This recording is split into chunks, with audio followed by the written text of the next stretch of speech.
stories. Trust me, I have a lot of them. But essentially, these are the hidden problems that we are going through. Okay. Now, one of the reasons we struggle is because I like to tell people as adults, money will infiltrate every level of our adult life. Yet, a lot of people do not give it enough attention for one reason or another. Because everything we do, from the moment we wake up till the moment we go to sleep, or if you take it month by month, day by day, we think about money. Everything revolves around money, but we don't give it enough attention. Now, some of the hidden problems are there's no formal education around investing. And to be honest, people don't need a degree to learn about investing. What you really need is a proven framework that you can follow. Number two, a lot of people fear losing money, and that's okay. Because when you have the right strategy, you're able to manage your risk so you can grow without gambling. Because especially in the market, a lot of people are gambling. Trust me, I can raise my hand and say I've gambled a lot when it comes to investing. Now, number three, a lot of people overthink and they try to time the market. I'll say this, consistency beats perfection. Time in the market always wins. For example, this past April, I believe the market had a pullback, and it was a significant pullback because the market had just been going up like it was hot, it was on fire. Had a pullback, and I remember a friend of mine sending me a DM, and he said, "Should I sell my Nvidia stock? Should I sell my Apple stocks?" And I'm just like thinking to myself, why would you want to sell it when it's pullback? So when you were making a lot of money, you probably logged in every day, you were smiling, you were enjoying it, and all of a sudden there's like a 20% pullback and you're panicking. You don't need to panic. I just said, look, stay the course, you don't need to panic. But around that same time, so I coach students one-on-one and help them with their investing journey. I'd open a Schwab account and I've had it for years now, and there was $100 sitting in there. So I said to myself, okay, I'm gonna put that $100 in fractional shares so I can actually show it to my students when we go through our sessions to show them the power of investing. In just 4 months, that $100 grew by 45%. But I always like to tell people it's just $100. Now it's about $145, $150, or whatever the case might be. But think about that when you put it in multiples of, if that was 1,000, 45% growth. If that was 10,000, 45% growth in just 4 months. Number four, people are overwhelmed with conflicting ideas. Now, a clear plan cuts through the noise so you know exactly what to do next. I always tell people when it comes to any kind of investing, ignore the noise. These hot stock tips, if you think COVID, GameStop, Dogecoin, when it comes to crypto and all these things, or even Kramer and all these people on TV, because yes, maybe they're on TV, people think, oh, we have to believe them. Ignore the noise. You have to educate yourself to understand what you're doing. And most importantly, accountability. Having guidance keeps you on track when life and your emotions try to pull you, of course. A lot of people need to understand that without accountability, when it comes to your money, nothing happens. So we'll get to my story real quick. I started investing back in 2008, but I wasn't taking it seriously until maybe 2016. And when I started in 2016, I started with just $20 a month and I was trying to figure it out on my own. But since then, I was able to build and grow a six-figure portfolio. Part of that portfolio helped me buy my first house in 2022. It also allowed me to invest for my kids' future. So I have a 6-year-old and I have a daughter who's turning one tomorrow. But since they were born, I've been able to put money in it for them. Now, my next goal, I need to grow $1 million portfolio over the next 10 years, not including other investments. I'll talk about that a little later. Why? Because I want to reach financial independence before retirement age, so my family can truly live and enjoy life.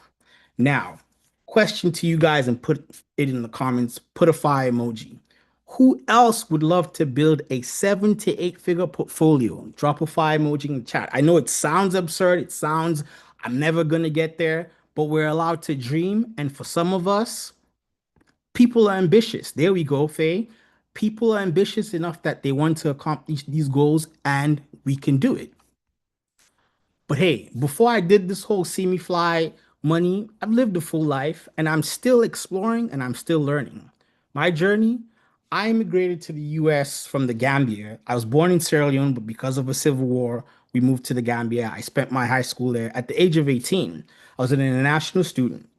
But when I came to the US, I had one major goal that became very clear to me. It was to learn the financial system. I moved over 6,000 miles away from my family. I didn't actually see my parents or my siblings for 5 years. It took me 5 years to get my degree. And for that period of the 5 years, I didn't get to see my parents. So didn't have, I mean, I had what you'd call a guardian. I had family or I had friends who were kind of directing me or helping me, but I didn't get to see my family. And then I started my professional career after college in recruiting. I got a degree in information systems, but I went into recruiting because I was somewhat timid and shy, didn't like to speak to people. I wouldn't have been doing this years ago when I graduated college. Then I got a job traveling across the country, working in healthcare informatics, closer to my degree, all while managing an e-commerce clothing line called Royal Dynamite for 14 years. That was an exciting journey. I've always loved entrepreneurship. And while that passion has taken me down some very risky paths, I don't have any regrets. For me, they were all lessons. They were experiences that shape how I think about money, risk, and long-term freedom. So before 2016, as I mentioned, I was all over the place with money. Trust me, I know Johnny has a real estate community. I invested in real estate. I'm calling it a Ponzi scheme now because when we started, that's not what it was. But it became quite apparent to us that it was a Ponzi scheme. You could be embarrassed to say, man, why would you want to tell people that? But it got really bad. The FBI got involved, and the perpetrator actually went to jail for that. Embarrassing story, but my friends and I learned lessons from that. When it comes to the market, I tried day trading. I had no training on how to do it. I followed the herd, got with some friends. We lost a lot of money. And I've invested in other people's ideas and businesses, and none of that worked. At that time, I had a very well high paying job, but I was chasing quick wins and taking big risks. But ironically, the interesting part was while I was traveling for work, I met a lot of people. I mean, I met some of the same people over and over because we traveled to different hospitals, helping people with their AMR systems, the systems they use in hospitals. I was telling and I was teaching my coworkers to focus on long-term investing, even though then I wasn't doing it myself. Then I had to check myself. I'm like, hey, I am not living what I preach. But that's when everything kind of shifted for me. I realized that good money I was making, it doesn't last forever. Life happens. So then I decided to put my money to work long term. But I needed the right skills. So just like we're here today, everybody's here to learn something. This is a community where you guys learn from Johnny and all the people he brings around. So for me, I decided to join an investing community and I was paying $99 a month for the education. And that is probably one of the best decisions that I've made that saved my future because I had to put myself in a position where I had to put myself in structure and I had to learn and I had to understand what accountability was. Now I teach others to do the same without the jargon, overwhelm, or guesswork. I care because I've been on both sides of the grass, earning but not making my money work for me. And I believe your income should buy you just more than things. It should buy you freedom and peace of mind. Now, what do wealthy people do differently? Wealth isn't about luck, to be honest, and wealth isn't about riches either. It's not about guessing in the market. It's simply about systems. People who build wealth, they automate consistency. They prioritize investing early. So starting now gives you more money in the years to come because compounding works in your favor. As they say, compounding is the eighth wonder of the world. I'll give you a quick story. Warren Buffett And I use this sometimes. It might not sound like it's relatable, but stick with me here. Warren Buffett started investing when he was 10 years old. A lot of us didn't even think about money then. By 65 is when he became a billionaire. So if you think 10 to 65, a whole 55 years to just become that. But then it took him the next 30 years to become one of the five top richest people in the world, worth billions and billions of dollars. All that happened because he just kept investing. That money kept compounding. And an example of that was Warren Buffett owns over 400 million shares of Coca-Cola. That 400 million shares throws out $1 billion dollars in just dividends alone, not the growth from what Coca-Cola is doing. That's completely separate. $1 billion dollars. It's like Coca-Cola saying, here, Warren, here's $1 billion just for investing with Coca-Cola. Thank you very much. And that could happen to all of us. Two, they rely on systems, not market timing. A repeatable process removes guesswork and emotional decisions. Number three, you automate your money habits. Automation turns good intentions into consistent actions without extra effort. I normally tell the people I work with or just my friends who talk to me about money, automate your money is probably one of the greatest hacks for your money that we can control because compounding and all these other things, we don't control them necessarily. But automation is a simple thing that we can do. And it brings me to number four. Keep it simple and consistent. Simplicity makes it sustainable and consistency makes it grow. So now, the Confident Investor Blueprint. This is the seven-step roadmap or process that I teach people. This is exact framework I teach my boot camp and my one-on-one students. It works because it's simple, it's actionable, and it's repeatable. We're just going to go through it real quick so you understand exactly what it is. And this is the same mindset and the steps that you could follow when it comes to your investing. The most important thing is you have to define your why. So there's a current belief that people are just investing because they're just doing it to make money. However, when you invest with a clear purpose, you're motivated, you're consistent, and you're resilient, especially when the market dips. So whether it's in the stock market or whether it's in the real estate market. Now, your why is the emotional fuel that turns your investing from a chore into a mission. And it's about the only time your emotions actually matter when it comes to investing or with money. So, for example, for me, my why is financial independence before retirement. It's not saying I want to be completely financially free, because I always say this, if you're not yet old or as you get older, if you don't find something to occupy your mind, you will die. So when people retire, they say, oh, I'm just going to go sit there and do whatever or do nothing. They're working towards death much faster. But if you occupy your mind doing things, so some people still like to work. But for me, before that time comes, and retirement is what I think, I don't even know. It's well, when you depending on who you're talking to, they could say 65. I think they're talking about moving it to 70. Whatever that time is, I want to have financial independence before that. Two, you have to really understand your accounts. Now, it can get complicated, and if you don't understand it, it'll mess you up.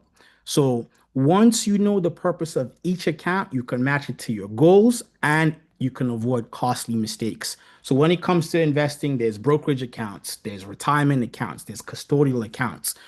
All of them are going to be buckets with labels for different goals.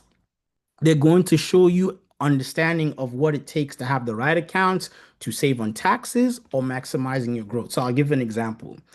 There's something called the HSA account. It's a health savings account. This is one of the best tax advantage accounts.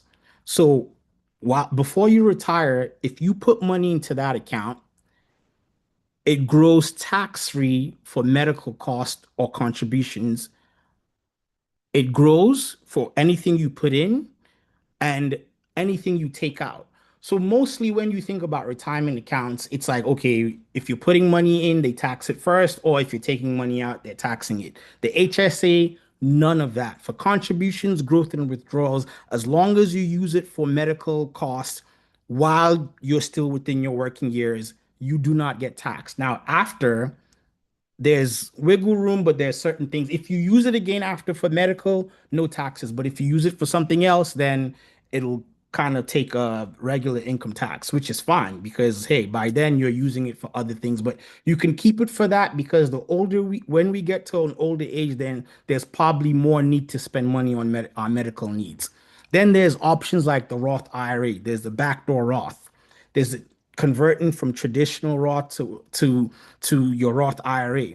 There's a self-directed Roth, which in the real estate world, I'm sure Johnny will have someone come to talk to you about that as to how you could use those to invest in real estate. These have unique tax advantages. So these are some of the things that we talk about to teach people exactly to understand how to use these accounts so they invest um, informed. Three, you want to learn the basics of investing. You don't need to be a financial expert to start. However, you need to understand enough to make smart, confident decisions in a few hours. Like I said, money is a very important part of our lives. If we're going to make decisions on it, we have to understand what we're doing with it. Investing comes down to three things, honestly: risk, return, and diversification. I want you to think of it, it's like building a house. If it stands on one pillar, it collapses. That's your risk.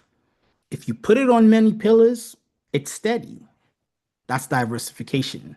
And over time, that house gains value. That's your return. So basically, what you're doing is that 20% you need to know how to feel 80% more confident about what you're investing in. Number four, opening a brokerage account. It sounds complicated to some. It might sound intimidating. I had a client actually this week that I was working with.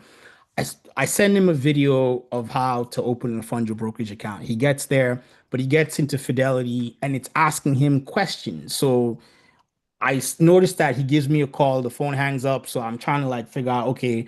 And then I look up my phone, I see an email because he's asking me which one should I choose. It's asking me if I need to put my money in the SPA, XX, all that stuff.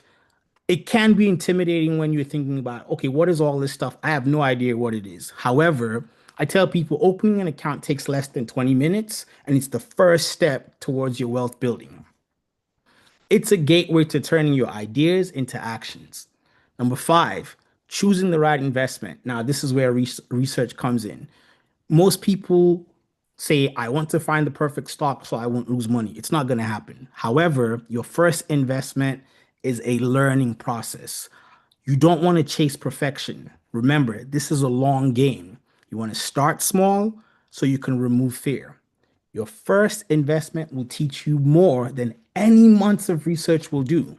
Staying in the game long enough shows you about the cycles. Every cycle gives you lessons you need to become a confident investor. Number six, building your plan. Most people say they'll wait to invest when they have extra money. However, if you think of it this way, a simple plan tells your money where to go instead of wondering where it went. So I told you guys, for me, I have a goal. I set a goal to say, okay, in the next 10 years, I want a particular brokerage account to have $1 million. I have reasons why I want it to have so I can take some of that money to live my life. But I had to reverse engineer the plan to say, okay, this is the goal. How do I get to $1 million in 10 years? How much do I specifically need to put into this account every year? How much is it going to need to grow? Now, I can't necessarily control the growth because we could go into a recession, hopefully not, but you kind of put parameters in place saying, okay, the stock market returns an average of 8%. Now, in my portfolio over 10 years, I've had growth of this much percent. You say, okay, what are the averages? You kind of reverse engineer everything and you create an exact plan for you to build that you're going to follow. And number seven, again, comes to automate and stay consistent. Most people will say to themselves, I'll just remember to invest each month. It's not going to happen. When you automate your investments without thinking, your wealth grows while you go out and live your life. I'll say it. I told you earlier. I automation beats willpower. My $20 a month, that's exactly what made me a believer. I opened an Acorns account, which is a robo advisor, and literally I started putting $20 a month in there. You answer a questionnaire and then it starts picking to invest for you in ETFs. That plus loose change that was gathering in my account, it'll just deposit it into this account and it'll keep investing it.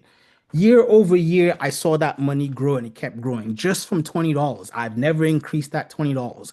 Now, it's projected that in 40 years, that $20 of investment every month is going to turn into 500,000. Now that's money I'd said to myself, I put in a bucket. I plan to pass it on to my kids. So I created that and I said that's going to be a bucket. As I mentioned to you guys, my daughter turns 1 tomorrow. Now, I don't know what how old people are here, but imagine if when you were turning 40 or when you turned 40, if someone handed you $250,000, that would be game changing. It'll definitely change the world. So it's like kind of like the idea of a trust fund baby, but essentially think about it. When I was turning 40, nobody said, "Hey, Cecily, here's $250,000. Enjoy your life." Now, for one of my clients, her name is Z. Just like most people, she thought she needed thousands of dollars to start investing. Now she invests with confidence, and the only thing that was missing is a plan. And I keep saying this, a plan. You need a plan. So this is what she had to say. Be ready for a life-changing experience with See Me Fly Money. I learned so much I couldn't have learned anywhere else. I'm amazed at Mr. Williams's professionalism and knowledge. Now, this is her story. She came to me saying, I just want a done for you plan. Tell me what to do. I don't want to think about it. But instead, I said to her, instead of just handing you a plan, I'm going to guide you to understand your why so that when you make investments, you can invest with conviction. Now, this is what she had. She already had an unused brokerage account. She had had it for years. She opened it because someone told her to, and she had never did anything with it. She had an HYSA, which is a high yield savings account for her kids. Unlike a regular savings account that might give you maybe 2 to 3%, high yield savings accounts basically would give you, I think right now the rates are about anywhere between 3.5 to some 4.5%, which is not bad for money just sitting in your savings account.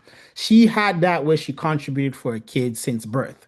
So after a few sessions, we reviewed her full situation, educated her about the investing basics, and we built a personalized plan for her that she understood and that she believed in. So today, now she invests $500 a month to build extra income for her within the next 10 years. Again, similar to my goal to retire before actual retirement. She shifted her kids' savings into a custodial account, accelerating their long term growth while still keeping the high yield savings account. She now has a clear path to growing her account to over $100,000 where she plans to retire abroad where her money can stretch further. Now, that's a success story. But hey, this isn't about perfection, it's about momentum. So, for all of you guys here today, this is what I want you to do. If you have a brokerage account, if you don't, I have something for you. And shortly you'll find out about it. Take one step, open your brokerage account. So whether it's your Fidelity, your Schwab, I want you to pick an ETF, specifically an ETF. So the ones I've put here are SPY, write it down, VOOQQQ. You're going to start with $50. So preferably if you have Fidelity, it'll allow you to invest in these things called fractional shares. We won't go too deep into that. So you can take that $50 and you can actually invest in any one of these ETFs. The other accounts like Schwab and E-Trade, they will not let you invest small amounts in these ETFs, so you can probably just put it in stocks and fractional shares. Now, you're going to just do that, but most importantly, if you have a brokerage account, if you do not have automated deposits, do that. So just start with $20, start with $50. Every month, automate $50 from your checking account to your brokerage account. Just do that. It's a start. Trust me. Now, this is what I have for you guys.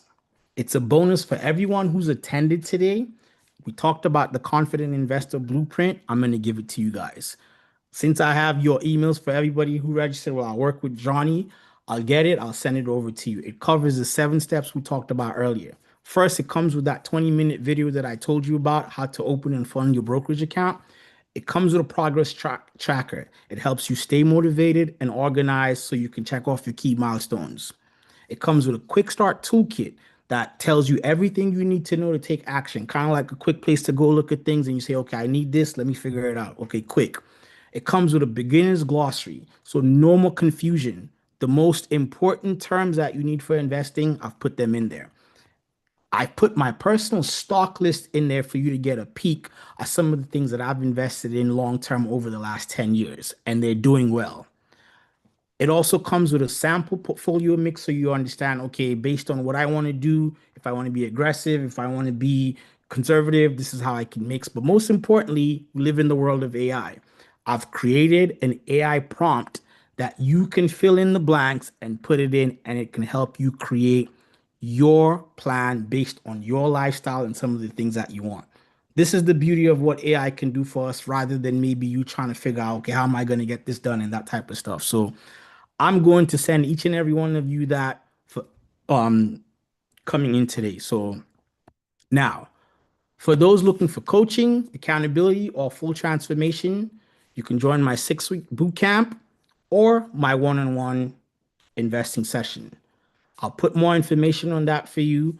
Now, another thing that I'll do, like I mentioned, my one-on-one 60-minute investing, I normally just give one-on-ones with people. They get on 60 minutes. We do everything. I tell them what to do.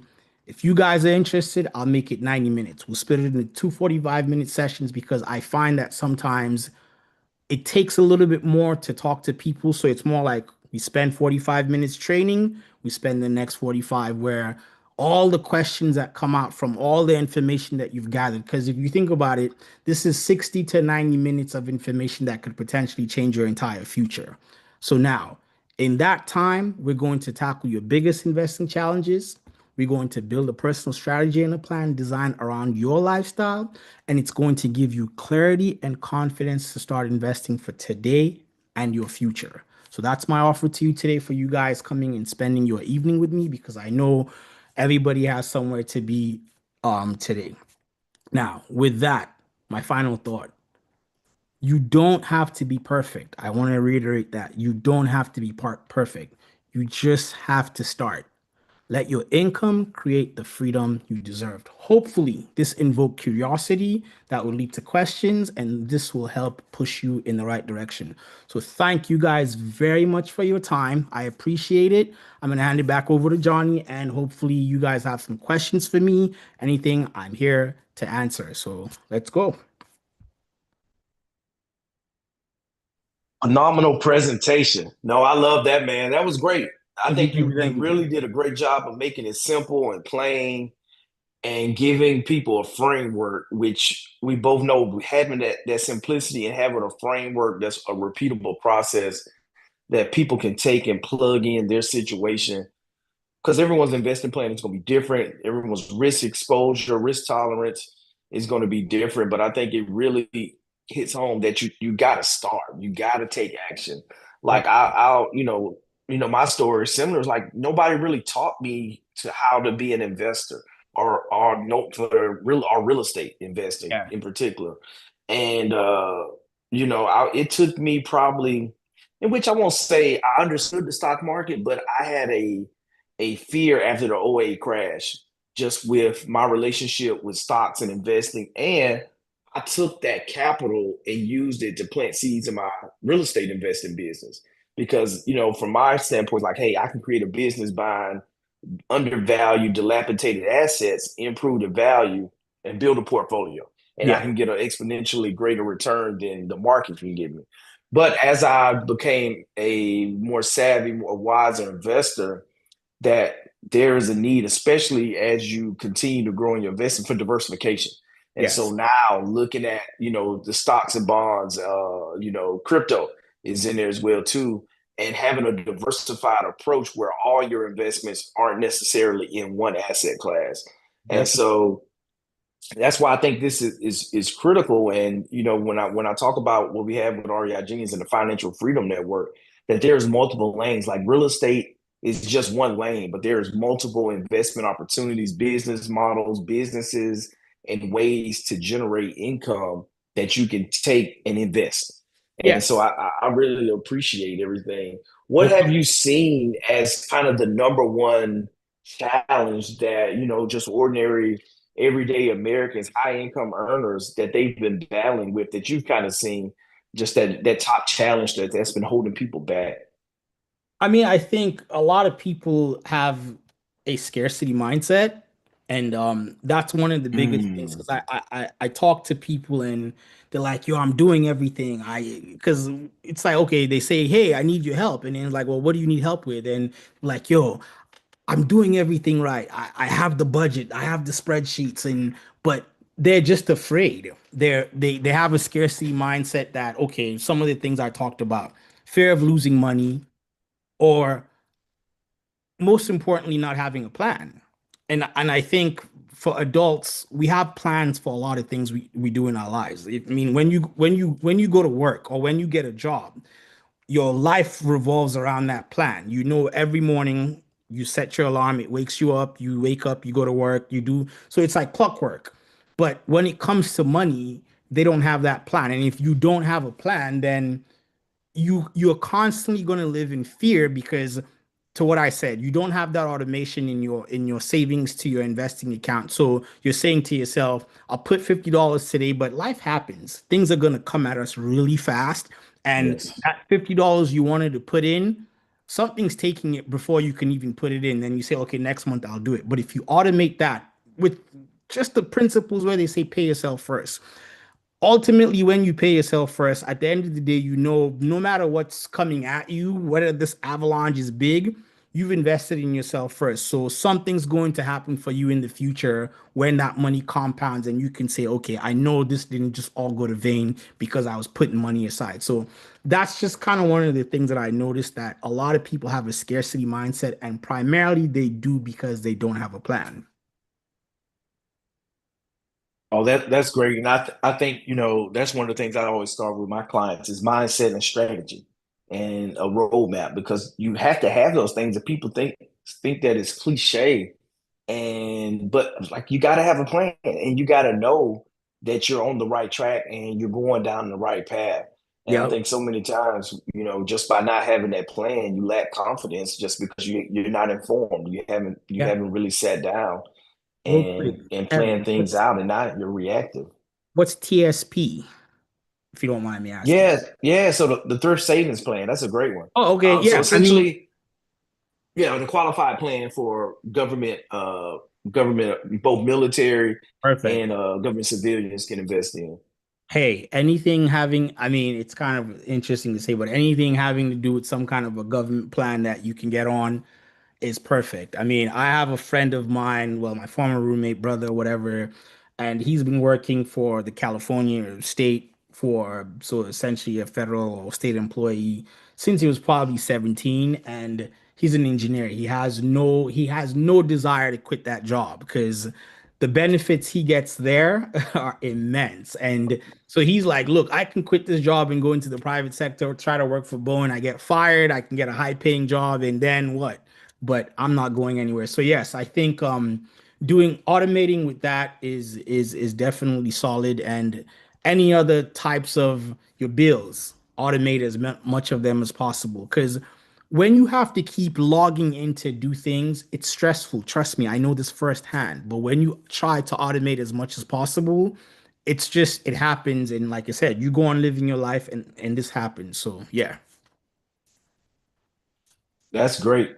Anyone else? Any questions? Feel free. You can Hey, come ask off mute questions. or drop them in the chat.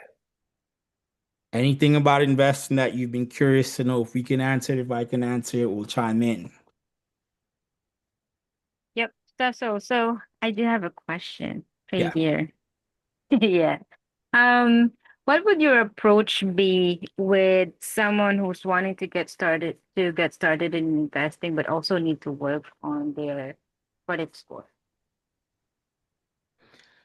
Interesting. So now I think with that, it's a kind of a multi-pronged approach. If you don't have good credit, it weighs on you emotionally. In order to do that, I think one of the things I've recommended to my clients, and it doesn't apply to everyone, is to look at your credit and say, okay, consolidate your debt. because within that there's sometimes high interest debt, but what you ultimately want to do is get rid of the bad debt just meaning anything that's very high interest, because if you take the market, they say the market, if you're investing, so whether if and specifically we're going to just talk investing in the stock market, the average of the stock market it kicks off is 8%. Any debt above 8% you want to get rid of. Anything below that you can make your monthly payments. It's not necessarily going to hurt you. So anything around that 2 to 3%, it's okay. You can slash it. But ultimately, what I've done myself multiple times and what I've helped people do is most people have two, three, four, five different debts scattered all over the place. Consolidate everything, put it into one. It may come off as a big payment, but at least if you can afford it, then you're making one payment. What you have to discipline yourself is not to get back into credit card debt. It sounds weird, but take all your credit cards, put them in a bucket, put ice, put water in it, and put it in the freezer. I'm serious. Get rid of it. But ultimately, that's one way you kind of increase your credit. The reason I say it helps most people increase their credit immediately, because what happens is the way the credit bureaus work is they do on these reporting cycles. So if you consolidate, so when you take a loan from an institution that can give it to you, it doesn't register. So within that same 30 days, they will give you that money. You're going to pay all those credit cards. When that cycle is coming due, it's going to report to all the agencies that you've paid off your debts before it Right. reports that you've taken another loan. So now your credit score gets bumped up and you then free yourself to have extra money. Not necessarily because you still have the debt to pay, but you've put everything in one. You have to be disciplined with a plan that I'm not going to touch this anymore. Then you can start putting little money aside. It doesn't have to be big. Like I said, you can start with as little as $50 a month.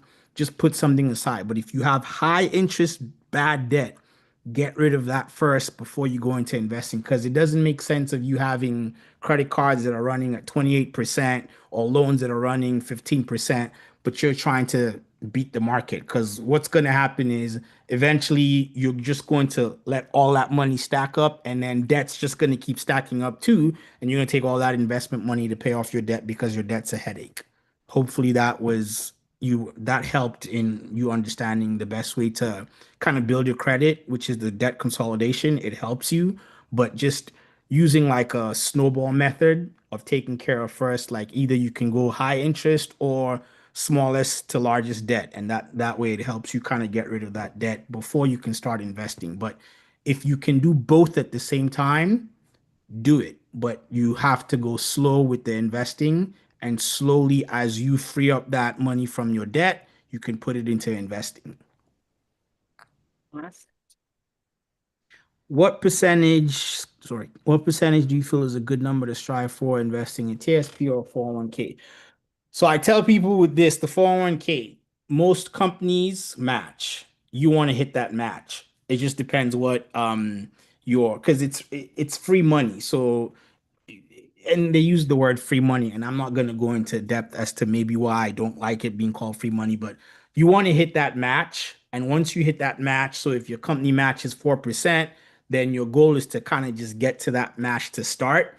And then eventually, when you get those pay raises, and I'll say this, people will tell you cookie cutter, every time you get a 3% raise, put it in. If you do what a 3% raise of your salary is, it's nothing. It doesn't add much to your salary. So basically, if you think about it, for most people, a 3% raise will add probably an additional $100 in their salary. They need it to survive.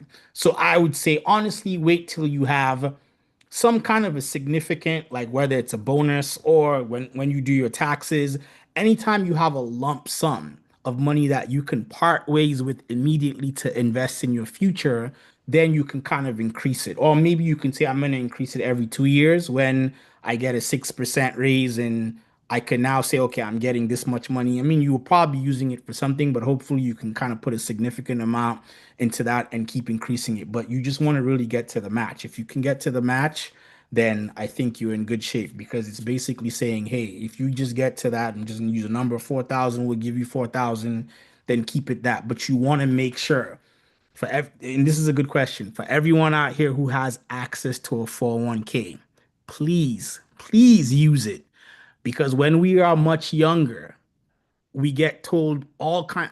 I don't use that. I'm not getting that money till then. But I tell people this is your hedge against risk.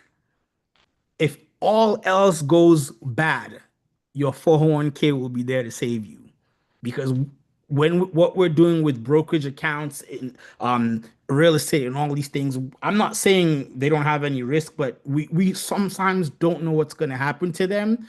But for your 401k to go away means your company or the United States government has to literally go away, and that's not going away because if it goes away, we all go away. But use that as a hedge against just life's risks because no matter how many risks you take, if you put money in there when it's retirement time, you will have money guaranteed.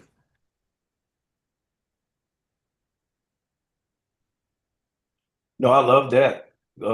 Great response. Anybody else? Any other questions or any comments? I think this has been great, and thank you for the giving the blueprint away and sharing that with the tribe and kind of letting people kind of see or get a feel for where they are. Then the opportunity to kind of book a call with you to kind of get that clarity and pencil in the strategy to kind of get things going. Because I'll tell you, like with where the data is with society in general. I think it was USA Today. I was doing some research and so 150,000 plus owners, 20% of them are living paycheck to paycheck. Oh wow. It's 29%, 150,000 plus, you say. yeah, making over 150K a year, living paycheck to paycheck, 20%. 29% can't come up with $1,000 Yeah. That's if the for scary an part. expense. That's the scary. And 25% of those making 175K or more feel poor. And that's the thing, and it kind of goes to is like you have to shift your mindset on money. Yeah. That money is a tool. Like money isn't gonna change, you know, who you are, the status and things that come with. It's just a tool. It's Yeah. gonna amplify who you are as a person, as an individual. And if you're looking to, the buying the car, to, the bigger house, keeping up with the Joneses, as they say, but all those things, and you're building just more and more debt, that fulfillment it's going to be fleeting, that it's not going to be there to stay. And so being able to have that discipline, the accountability, is what's going to move the needle in your life when you start talking about uh, investing, because it's a sacrifice. It It takes is. discipline. Like you're not going to be able to necessarily see those gains immediately. Yeah. And I know in our society today that everyone wants the instant gratification, hence the name I agree. Instagram. That Exactly. it's tough. It's Yeah. tough for people psychologically. You feel like you're missing out. You see your friends that's living it up, that what you think or what it looks like on the outside. But I'll tell you that the sacrifice, doing the work, investing, paying yourself, buying real estate, buying assets, buying ownership, stocks and companies is how you win. And if Yeah. you look at the stock market, those who own real estate the last 4 or 5 years after COVID, that those who own assets, they're winning. The Yeah. appreciation of the stock market, all-time highs. You look at real estate with appreciation around 40% over the last 4 or 5 years, unprecedented appreciation in such a short amount of time. Yeah. That if you're an asset owner, you're winning.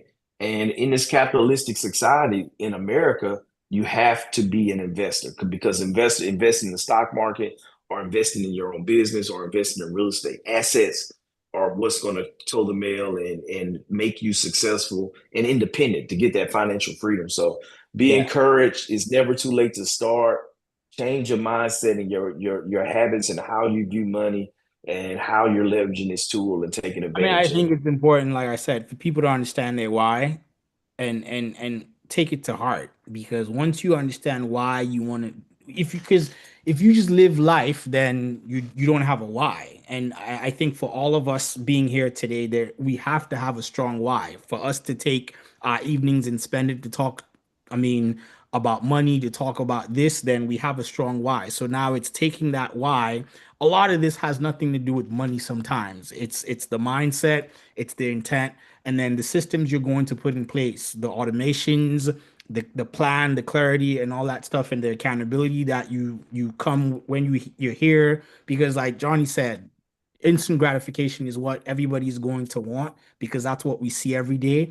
But when you look at the statistics, it's telling us otherwise because we're seeing everybody show us what they have and what they're doing. But the reality is, yes, it's not a huge percentage, but there are people out there making a good amount of money that just, I mean, think about it. If you, to ask people, I have people come up to me all the time asking me, yo, can I borrow $300? Can I borrow $1,000? And in my mind, sometimes I'm just like, I want to ask why. I mean, obviously, if they're friends, you kind of say, okay, I mean, I understand, but the question becomes like, why do you not say? And then sometimes, because some of them are my friends, I'll scold them and they'll say, you know what, we'll talk about that later. I'm like, no, we can't keep dodging that. Let's talk about why you don't have $1,000 just saved for this so you don't have to come to me. Because I mean, if I'm doing this and I'm trying to help you, when you keep coming, I had to put a rule. It's, yo, I can give you $100 for free, but I'm not giving you I'm not loaning you $1,000. So if you want, I give you 100, you can go find nine more other friends that'll give you $100 for free, and you got your $1,000. But there you go. Do you think it's wise to invest above the match? Yes, yes. I mean, by all means, if you, the goal is you want to get to the whatever the government sets. I think for the 401k and TSPs and 403bs this year, I think it's about $23,000. If you can afford to get there, put it in there. Now, for me, I've always said I'm not going to put the max of that in there because ultimately, because I have the knowledge and understanding that I can move my money into other things. So whether it's putting it into a brokerage account, a Roth. So I would even advise if your whole thing is just putting things into like the market, split that between a 401k and a Roth. So for a Roth, if you're single, I think it's $161,000. If you are married filing jointly, it's $231,000. It allows you to put $7,000 in that account every year and it grows. It's basically post-tax. So when you withdraw it at retirement, it's tax-free versus the 401k, which gets taxed when you're withdrawing. So I don't advise to put the max. I would say split it between a 401k and a Roth. And there's back doors by which you can put more money into your Roth. And if you can control your Roth, then you can grow it.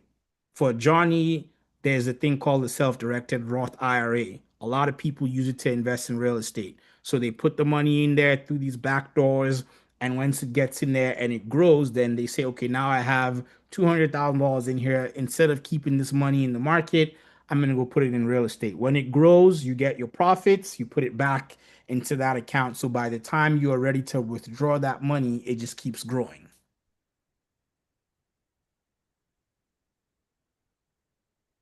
So yeah, That's awesome. cool.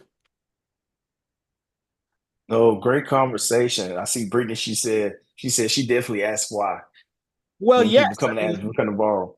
yeah, you have to ask. I mean, especially if they're your friends, you kind of have to understand why people want things because if you're able to help prevent that from happening over and over, you the root cause, because it's like you, if I'm saying I want to do something, why do I want to do it? If I don't understand, I mean, it's the same thing with branding, marketing, so money and everything. Because if this was a branding class, the first thing they will ask us is, why do you want to start this business? Why do you want to tell people? So who do you want to sell to? If you don't understand who, I mean, for me, I specifically say I cater to high income earners. It's not to say that I don't work with someone who doesn't make a high income, but that's who I want to attract for a lot of reasons on the business side of things. People like that might not hesitate to pay me. And I even go specifically to the point where I say, okay, I want to work with high business income earners who actually own businesses because those people are very quick decision makers. Now, for the rest of us who might have 9 to 5s, that's where the scarcity mindset comes in because to what Johnny's saying, it's those people that are living paycheck to paycheck simply because we don't have a plan of managing our finances properly. There's nothing wrong with these things. We were not taught. There's no class in any curriculum that's been taught about personal finance. So I don't want people to feel bad to saying, hey, well, I feel no, nobody taught us these things. For me, like I said, My dad was a very good person at talking about money doesn't grow on trees. I heard that so many times as a kid, but the most I think he taught me was through habits how to save. But he didn't say this is how you save. So I understood that part. But everything else, I came to the United States green, 18 years old, and I'm just like, whoa. I got to figure all this out by myself. I don't have a dad or a mom I could ask and be like, hey, how does this work? I don't have an aunt or an uncle who's telling me, don't get that credit card because if you do, this is what's going to happen. I did it all. I messed up everything and I said, okay, I got to fix it myself. That fixing part now is where I got curious to keep asking questions and understanding how I could fix this. So then I put myself in a position to be able to help other people not make the mistakes. But the mistakes are going to happen anyway. But it's minimizing the mistakes. For sure, for sure. You Any last minute questions? No, this has been great.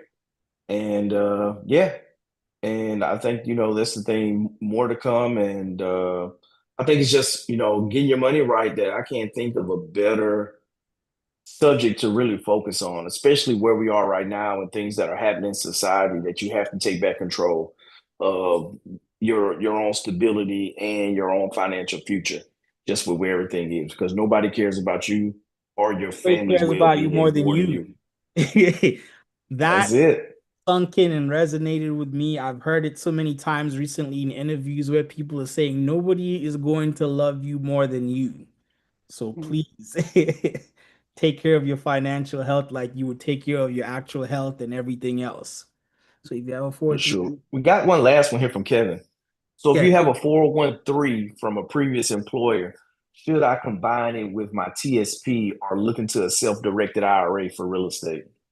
now, you can go both ways. So you can either take it and put it into your current full like so your TSP, which means I also say with this again, you cannot touch it then until it's time for you to start taking retirement. But my recommendation is I normally tell people to roll it over into a Roth. Simply because with the Roth, you get to control what your investments are, unlike your TSP, you don't get to control that. Or if you put it into a self-directed IRA, then you could invest in real estate, obviously.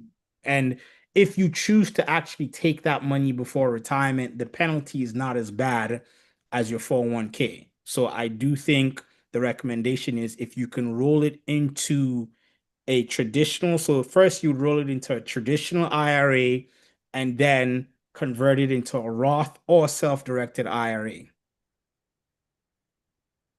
So if your TSP is a Roth, then perfect. So you can just roll it in and you can continue. So now that it's a Roth, I'll just say, yeah, keep it that way and let it roll in. Now, obviously, with the self-directed, most companies don't offer it, but if you are Right. definitely interested in real estate, then by all means, put it in a self-directed IRA so that way you can actually let that money work for you in real estate versus just because you already have a 401(k), you probably have a brokerage, so why not diversify and put it in real estate?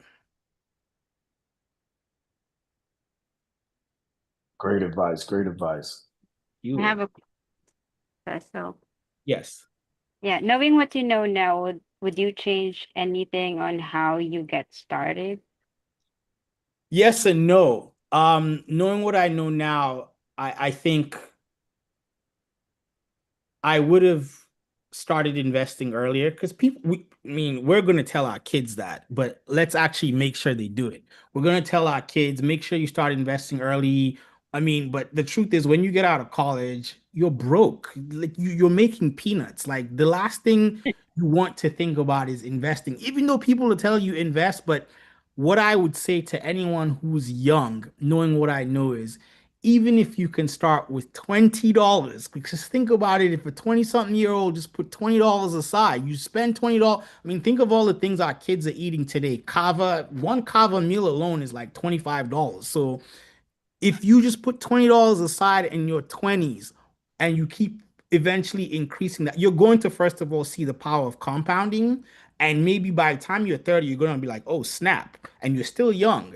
So knowing what I know, I'd start early, but also knowing what I know, I think it was necessary given my journey to go through the mistakes that I have been through for me to know, for me to be where I am today. Because if you don't have these challenges in life, then you kind of sail through life and then it hits you when you least expect it. So that's kind of why I said the yes and the no. Did Trump recently authorize withdrawals from employer-sponsored 401k without penalty for personal investment like crypto?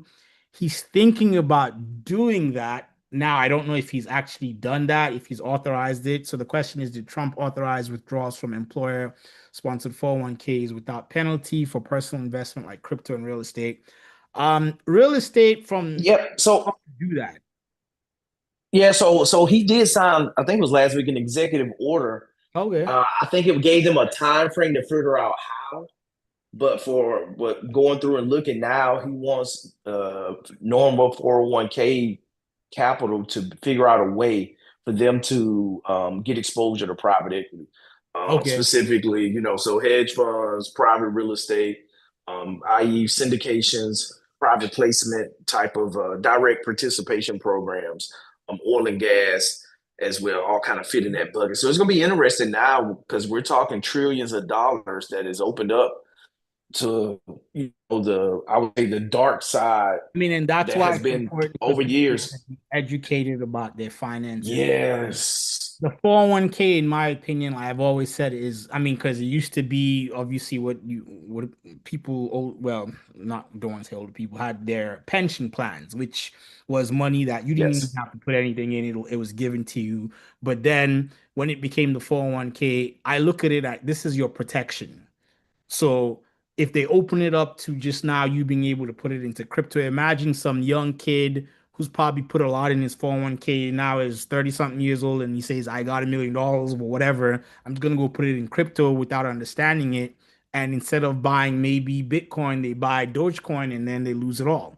Nobody's protecting you from that. So it's very important that even if they put all these things in place, you have to educate yourself and understand exactly how they work. So you know that I always say your 401k is your protection. It's the last line of defense when it comes to your money. Because they say, hey, you can't take it till you're old. Like you're really, really old, then you can touch this money. So if all else fails, at least you know you got something in there for you. But everything else you could lose. Yep. Yeah, and I think that that brings up a good point what Dr. Joel was sharing that like with the financial advisor firm that I'm going with now, that they limit their for their portfolio alternative investment exposure is limited to 10%. Was talking with another CPA today, actually. He was saying that his firm's limit is 20%, but it is waivable just Mhm. based off the amount of income net worth that the individual has that they can go over 20% if they want to, but they do, they have a I mean, waiver and where if, they can if say, you hey, don't, if you're not satisfied with them because you want to do more, do it yourself. That's just why you kind of right, understand. To be honest, investing is not a complex thing. For me, investing in the market is you just find one path, you go down that rabbit hole and you do it. That's really what it is. So whether it's real estate, I always even say for me, real estate is more complex than anything else because you're actually buying a physical asset. Some people might say buying a stock is complicated because you have to understand all these tick, like you don't have to understand any of that. You just I could give you a one through 10 steps and you could follow that every single time as long as you are going long term. Johnny said it. He buys distressed properties and he sits on them for a while. So no matter how bad the bumps and bruises go in the real estate market, as long as he keeps putting value in that asset over time, it appreciates. Period. That's just how it works. But if he were to buy one today and try to get rid of it tomorrow, he could lose because by the time he's trying to get rid of it, someone's found a more distressed property and now it's like, well, I'll take that type of stuff. So time in the market will beat everything as long as you just understand the basics and you stay long enough for you to kind of weather all the storms. most definitely. We're a little bit over the hour, so this has been time well spent. Appreciate everyone tapping in tonight, and make sure if I think we should have everybody signed up to get Yeah, here, so so that I'll I'll send share it those to email addresses with you. yes, please let me get those and I'll send you guys the Confident Investor Blueprint, send you my social media, LinkedIn. You guys feel free to reach out to me at any point in time on any of those platforms. Follow me, I'll follow you back. I'm very good with visuals, so actually I kind of like I'll remember probably everybody's name here for some odd reason, just because I could see things once and I remember them for a very long time. But thank you guys very, very much. Thanks for the opportunity. I really appreciate this. Thank you guys a lot.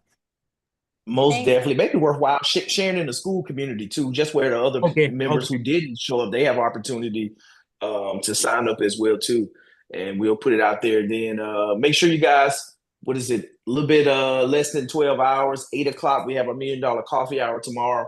I'll be sharing a few slides on just some real estate data I sat in on a REIT that was given a update. Shout out to Inland. They had a great presentation. I took some notes, and I'm gonna share my notes and with you all just on some things with in regards to real estate, just senior housing, some data and metrics there, self storage, uh, not senior housing, but